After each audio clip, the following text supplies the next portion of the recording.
Tanqueray embraces simplicity and does it well.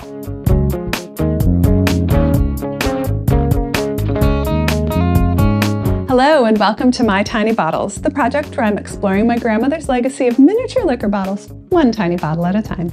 I'm your host, Tammy Coxon. There are lots of places to find the history of bottle number 93, Tanqueray. But the one place you won't find the story is on the brand's US website. I don't know if they want to appear timeless or if they figure that Tanqueray drinkers aren't interested in origin stories, but it is one of the most stripped-down websites I've come across in a while.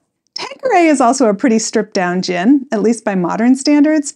It's included only 4 botanicals since its creation in 1830. The first, juniper, is required for all gins. Then there's coriander, angelica, and licorice, and nothing else.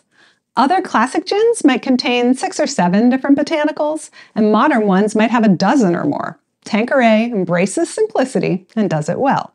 The man behind the recipe was an Englishman named Charles Tanqueray, who in 1830 went into the distilling business with his brother Edward.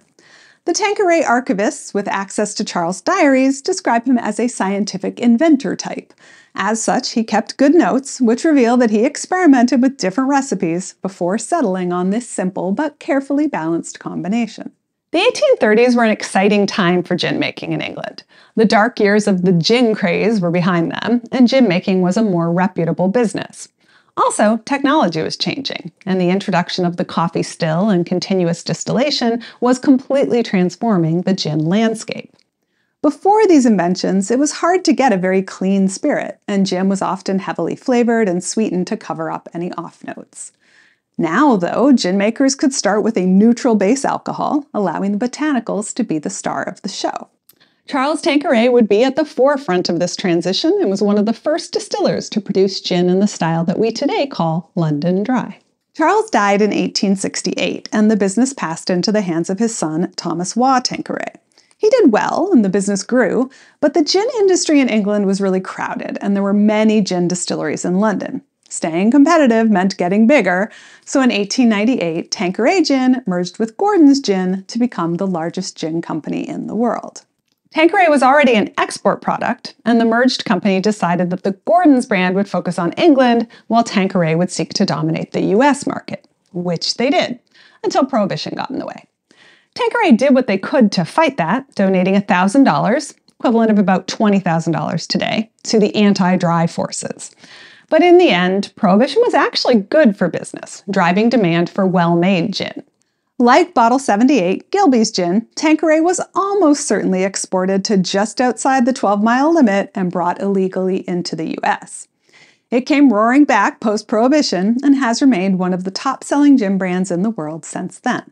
While for over 100 years Tanqueray was a proud London-made, London Dry gin, in 1941 their distillery was almost completely destroyed during the Blitz. Only one of their stills remained, known as Old Tom, and they put it right back to work making Tanqueray at a new distillery in Scotland. Production has moved a couple times since then, but Old Tom is still hard at work. Today, Tanqueray is instantly recognizable on the shelf thanks to its green glass bottle and distinctive shape. But that iconic look wasn't introduced until 1948. While often described as a fire hydrant or a barrel shape, it's actually meant to evoke an old-school cocktail shaker aesthetic. Once they landed on that look, though, they stuck with it. It's really challenging to put a date on my tiny bottle of Tanqueray because the brand's identity has stayed remarkably consistent for the last 75 years. Bottles from the 1960s to mid-1980s in particular are nearly impossible to tell apart.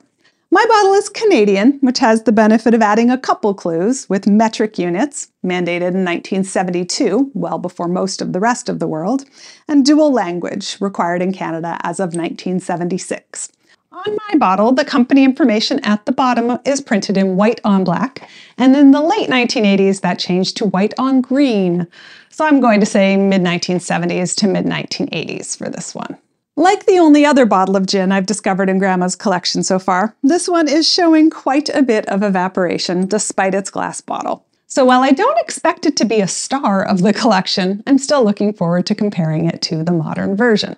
Be sure to subscribe so you can see how well it stands up. Drop or like a comment while you're down there, and please share this episode with your Tanqueray-loving friends. Head over to mytinybottles.com for more information about this bottle and all the bottles, and don't forget to follow me on social media. I'm most active on Blue Sky, where I'm at TammyLC, and I'm at My Tiny Bottles on Instagram and Facebook. Cheers!